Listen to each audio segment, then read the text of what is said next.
The S13. Any car enthusiast knows that name. But for most people in the United States, this is the Nissan 240SX. A name that probably takes you straight back to the Need for Speed Underground era. In my mind, it held a legendary status. A short wheelbase, rear wheel steering bar from the R31 Skyline, and the iconic SR20 DET under the hood. A car that could dance through anything a track threw at it. Unfortunately, this isn't that car. This one doesn't have the SR20 DET. It has its naturally aspirated cousin. And this particular trim, it didn't get the rear wheel steering either. What it does have is the same short wheelbase, the same angry 2-liter drive in the rear wheels, and in this game, it peaks at 270 horsepower and 268 foot-pounds of torque to the wheels, plus 20 seconds of nitrous to keep things interesting.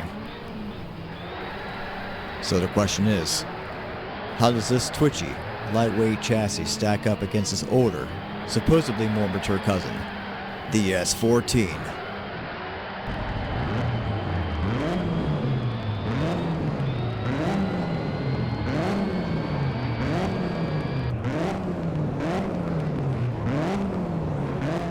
Known in other markets as the 200SX, was Nissan's attempt to civilize the S chassis formula. They stretched the wheelbase, widened the track, and gave it a more stable footprint.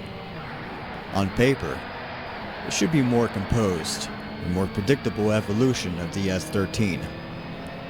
It's powered by the SRD20 DET this time, but that's on paper.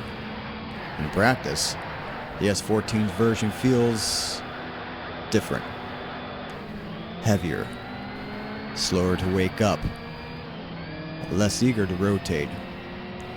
Where the S13 snaps into corners, the S14 leans into them.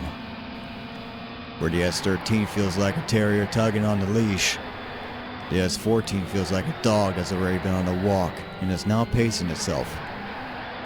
With its peak output of 341 horsepower and 324 foot-pounds of torque, the S14 should be the more stable car. The question is whether that stability translates into speed, or whether it just stalls the edge that makes an S chassis fast in the first place. Would the SR20 DET be enough to wake this chassis up?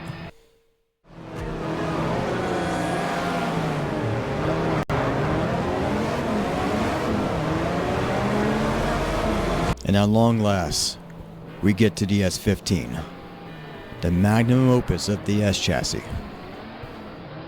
This is the last Silvia Nissan ever built, and the one where they finally stopped experimenting and simply perfected the formula. In the community, this car is often crowned as the best drift machine in the game. And while it's not my personal pick, I do understand why people say it.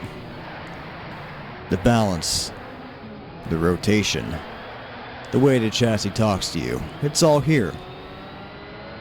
And then you unlock the works conversion, and the S15 puts down this drift king crown and becomes something else entirely. A giant killer. Suddenly this tier 2 bridge car feels like it's punching way above its weight. With enough skill and bravery, you can take this thing deep into the game. It will do 180 miles an hour on the Nürburgring before air finally starts to push back. Where the S13 is twitchy and alive, and the S14 is stable but sleepy, the S15 feels like the engineers finally got to finish the thought. It's the S chassis at full maturity, sharp, responsive, and confident. The last chapter, written properly. And the wildest part? This isn't even the best S15 Nissan ever built. And with that in mind, let's see what these cars can really do.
Well then, that was a mix of expected and unexpected. I fully expected the S15 to dominate, but I was generally surprised by the S13 and disappointed by the S14, especially the S14. On paper, it has everything: the stability, the better engine, a works conversion. It's supposed to be the next step in the Silvia lineage. So why did it lose to the S13? Well, it's complicated. The S13 is simply faster through the corners. It rotates earlier, it gets back on the throttle sooner, and that short wheelbase lets it snap into direction changes that the S14 just can't match. And let's go ahead and mention the nitrous. The S13 gets 20 seconds of it, while the S14 doesn't even have access to it. Despite the S14's works conversion, the S13's nitrous gives it the same advantage that the Challenger had over the works Mustang in my muscle car matchup. Same story, different chassis. The S15, however, isn't even bothered by his younger cousins. While the S13 and 14 were still arguing with each other through Brooklands and Luffield, the S15 is already crossing the finish line. It's got the power, it has the rotation, and its exit speed is on a different league entirely. The winner, by a mile, is the S15. Thank you all for watching. I hope you enjoyed the video, so please like, comment, and subscribe. And it truly means the world to me. Take care, and until next time, buckle up, and I'll see you on that mountain.